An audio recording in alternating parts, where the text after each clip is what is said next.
At what point does guiding a child turn into conditioning them? Wow. Yeah. Yeah. It's a heavy question, right? I mean, think about it. We all want to teach the next generation. We want to keep them safe. We want to give them values. We want them to be good people. Yeah. But when does that teaching become a cage? Like, when does a lullaby become a law that you're just never allowed to break? It is a profound question. And frankly, it's one that most of us are honestly too afraid to ask. Right. It gets personal. Exactly. Because the answer requires looking at our own upbringing. And that is the central tension of the material we are covering today. Yeah. Really excited for this one. We are looking at a truly fascinating work titled Threads of Indoctrination, the fine line between guiding the young and conditioning them. And what I love about this source is the perspective. Because this isn't written by some, 20-year-old rebel trying to burn down the system. Yeah. It's written by Dr. Barkat Charania. He's in his 80s. He's a retired orthopedic surgeon, and he's lived all over. Yeah. India, Pakistan, the UK, the USA.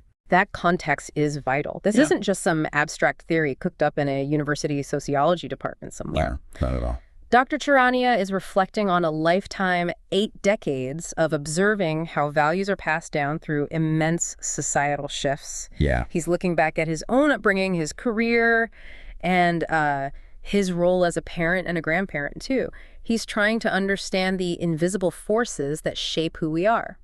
It's that invisible nature that really hooked me. Yeah.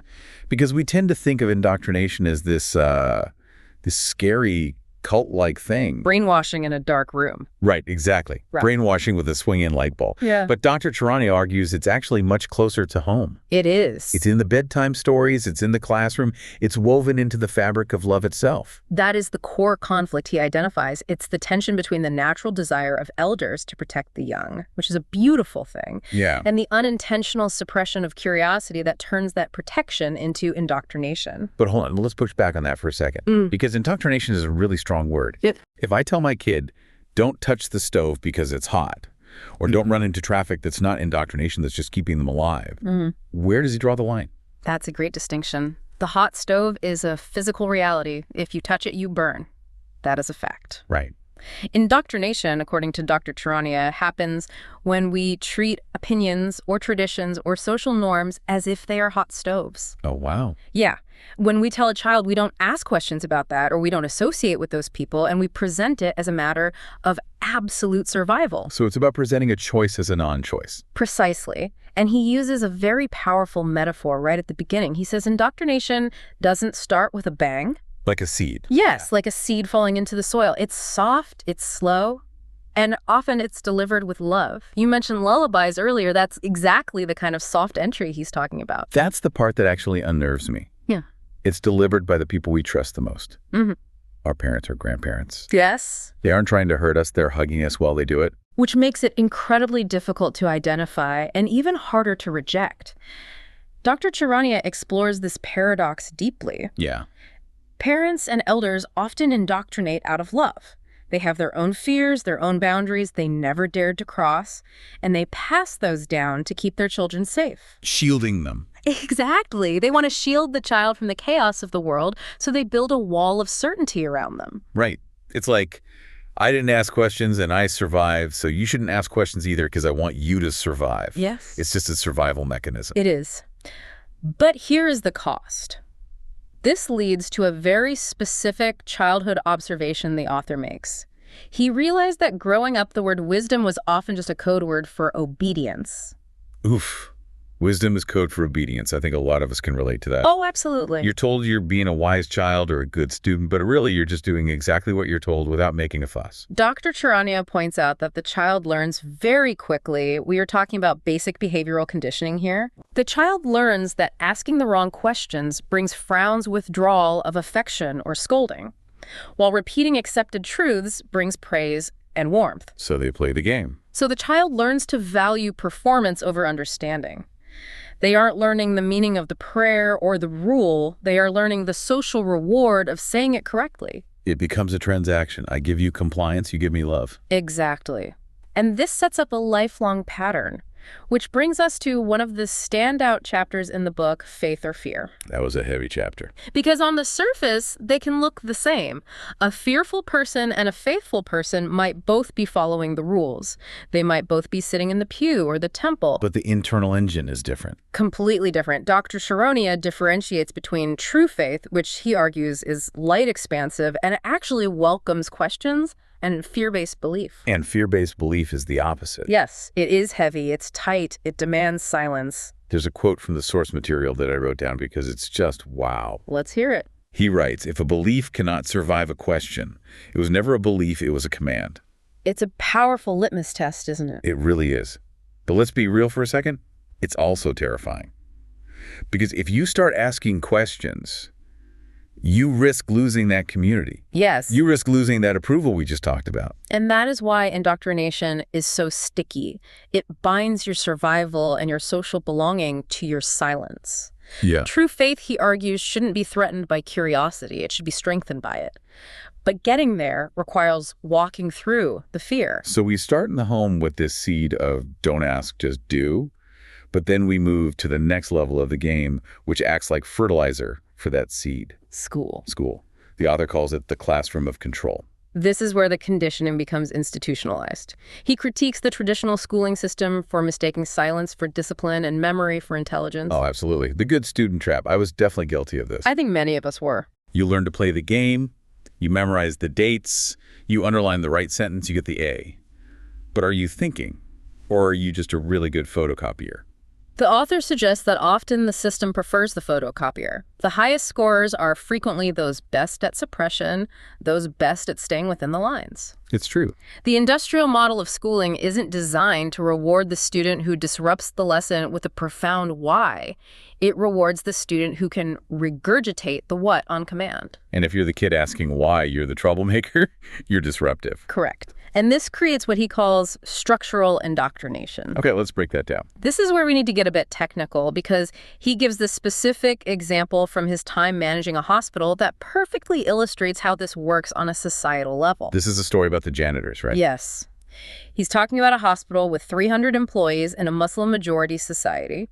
He observed that half the staff were caregivers, doctors, nurses, Right. and the other half were janitors. And the janitors were almost exclusively Christians or Hindus. Now, looking at that from the outside, you might just think, oh, well, maybe those were the people applying for the jobs. But that's the trap. It wasn't just a hiring preference. It was a societal stratification. Being a janitor was considered beneath a Muslim in that specific context. Got it. But here is the crucial insight, and this connects to what sociologists call internalized hierarchy. He realized the janitors accepted this role not just because of external pressure, but because of internal belief. Wait, so you're saying they didn't even try for the other jobs? Exactly. They were born into a belief system, a structure that told them this is the only work available to you. Wow. It wasn't just that the door was locked, it was that they never walked up to the door to turn the handle. That is heartbreaking. It's learned helplessness. It's not just, I choose this job. It's, I don't even know I can choose another job. That is the insidious nature of structural indoctrination. It limits your imagination before it even limits your actions. That's a huge point. Institutions, whether religious, political, or educational, reinforce these ideologies to maintain order. If everyone stays in their assigned box, the system runs smoothly.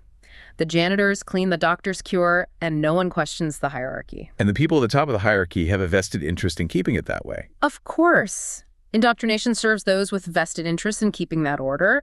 Disruption is expensive. Obedience is cheap. Man, that is bleak.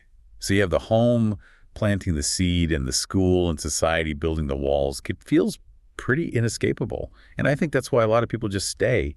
It's easier. It's safer. It is safer, and Dr. Charania acknowledges that. He doesn't judge people for staying in the cage. Right, the cage has benefits. The cage is warm, it's dry, you get fed.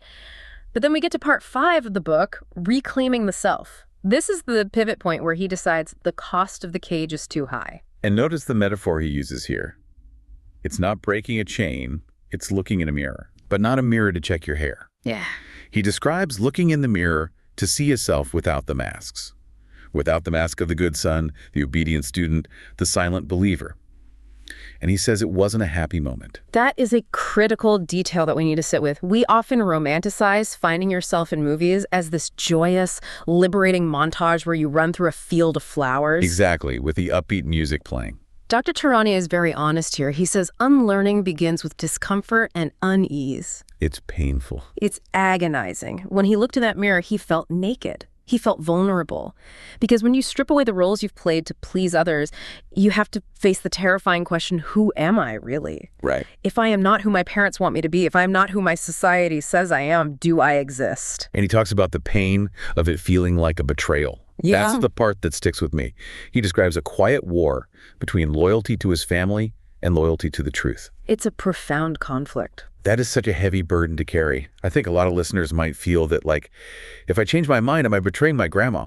It is the burden of the cycle breaker. He felt that by questioning the traditions, he was rejecting the people who taught them. And in close-knit communities, that fear of disconnection is primal. It's basically survival. It feels like death. Evolutionarily, being cast out of the tribe meant you died. So that fear is hardwired. But he reframes it, and I think this is the key to the whole book. He talks about loyalty versus liberation. He argues that absolute loyalty should not mean staying small. He comes to this beautiful realization. The roots gave me wisdom, but my voice gave me wings. My voice gave me wings. That's poetry. It's like saying, I can honor where I came from. I can appreciate the stability of the roots, but I don't have to stay buried in the dirt. I can fly. Precisely. He realizes that true loyalty to one's ancestors isn't about static repetition of their lives. If your ancestors worked hard to give you a better life, the greatest insult would be to not use that life to grow. True loyalty is evolving. So once he starts this process of unlearning, he shifts his focus. He moves from wanting to belong to seeking connection. Now, to me, those sound like synonyms. What's the difference he's drawing there? It's a subtle but profound shift. Belonging, in the context he describes, often has conditions. It's transactional. Okay. You belong if you believe X, if you dress like Y, if you never question Z. It demands conformity. It's fitting a square peg into a round hole by shaving off the corners of the peg. And connection. Connection requires authenticity. You can only truly connect with others if you are showing up as your real self. If you are pretending to be someone else to belong, then people aren't connecting with you. They're connecting with your mask. That hits home. Yeah. So he decides to drop the masks. And he lived this physically outright. He talks about evaporating artificial borders. Yes. He physically and intellectually crossed boundaries. He studied Judaism, Christianity, Hinduism, Islam. He lived in different countries. And what did he find? What he found was that when you stop looking for the differences, the labels, the uniforms, you find universal human truths. He stopped asking, where do I belong? And started asking, what am I becoming? That seems like the key to breaking the cycle. It is. Instead of trying to fit into a pre-existing shape, he started shaping himself. And this leads him to a very clear definition of the difference between education and indoctrination in chapter 14. Yeah, let's hit that hard. Because people might be thinking, well, are we always influencing kids? Isn't all teaching kind of pushing them in a direction? What's the definitive line? He clarifies it beautifully. Education invites thought. It asks, what do you think? Its goal is for the child to eventually go further than the teacher. It wants the student to surpass the master. Okay. And indoctrination? Indoctrination demands agreement. It asks the child to repeat after me. And crucially, indoctrination views curiosity as a threat. That's the litmus test again. Does the system get nervous when you ask a question? Exactly. If the system panics when you ask why, it's because the system is fragile, it's indoctrination.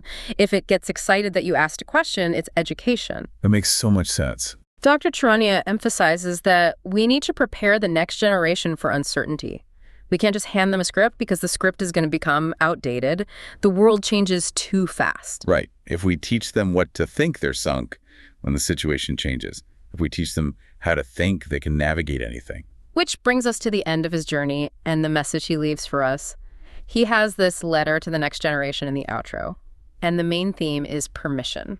Permission. It's such a simple word, but it carries so much weight. He says the responsibility of the current generation, us, the elders, the parents, the teachers, is not to hand down a rigid set of rules. It is to give permission. Permission to ask. Permission to feel. Permission to become. Like he's saying, I'm not going to tell you who to be. I'm just going to tell you that it's okay to figure it out. And he uses this final visual that I find very moving. The bridge builder, He says we don't have to burn down the house of our ancestors to be free. We can renovate it. Yes, we can renovate it. We can hold the thread of the past while weaving a new pattern. It's a message of hope, really, because I think we often feel like we have to choose me or choose your freedom. And he's saying, no, you can integrate them. It's messy, but you can do it. It is messy. It is uncomfortable. But as he says, the future belongs to those who question bravely and love fiercely. So what does this all mean for you, for the listener right now? Maybe you're a parent, maybe you're a student, maybe you're just someone sitting in your car trying to figure out why you get so anxious when certain topics come up. I think the actionable takeaway is to look for the silence. Dr. Charania says indoctrination survives in silence. It dies when we ask why. Okay, let's get specific though, because that's easier said than done. What should someone actually do? Here's a challenge. The next time you are in a situation, a family dinner, a meeting, even a conversation with yourself and an uncomfortable topic comes up, and you feel that immediate urge to shut it down or change the subject, don't. Just sit in it? Count to 3. Stay in the discomfort. And ask one question. It doesn't have to be aggressive. Just ask, why do we do it this way? Or how did we come to that conclusion? That's terrifying. It is. But that moment of discomfort is where the seed of indoctrination stops growing and the seed of education begins. That is where you move from a command to a conviction. And hey, Dr. Charania is in his 80s. And he's still doing this work. He's still looking in the mirror. He's still crossing borders. If he can do it after a lifetime of structural reinforcement, I think we can all try to ask a few more questions. Absolutely. It is never too late to reclaim your own mind. So here's a final thought to leave you with something to chew on as you go about your day. We talked about how we inherit these threads of indoctrination. But remember, we are also the ones weaving the pattern for the people coming after us. Very true. So if a child, a friend, a colleague comes to you with a question that challenges your worldview, do you frown and demand silence? Or do you hand them the microphone? Because that reaction determines whether you are building a cage or opening a door. Thanks for diving deep with us today. Keep asking why.